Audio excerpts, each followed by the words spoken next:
Ngayon nga pala guys, may isa-share akong earning application sa inyo at pwede kayong kumita dito ng walang nilalabas na pera. So yun guys, ang application pala na ito ay AFK 2048.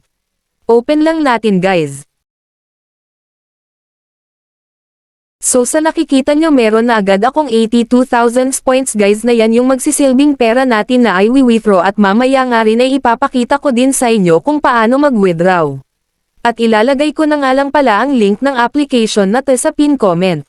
At ganito nga lang pala ito laruin, so click natin yung play now.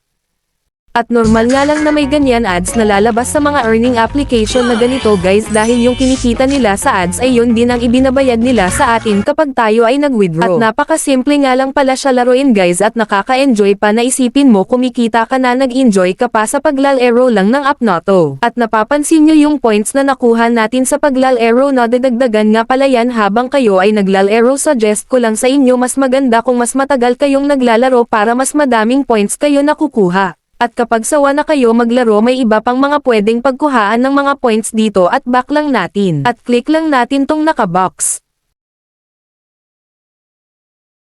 Marami nga palang mga task dito at di na natin i-dead emo yan dahil gagawan ko na lang ng part 2 tong video na to, at sa video na yun nakafocus lang tayo sa mga task na ito. At ito na nga, kung nakaipon na kayo ng madaming points pwede na kayo mag-withdraw, at sa Marikina yung mga available nilang mga withdrawal ay yung PayPal, GCash, at yung sa baba nga pala di na ako familiar dyan kaya do ko na i-explain yan. Ang minimum nga pala sa pag-withdraw ay 35 cents at sa PayPal naman ay $1.04. Na alam naman natin na mas malaki ang value ng dollar sa peso, kaya yung $0.35 ay 20 pesos na po yan at direkta nang malalagay sa inyong GCash. At yun na nga lang pala, at kung gusto mong manalo ng 100 pesos ay i-comment mo lang GCash number mo at pa-like at share naman ng acting video.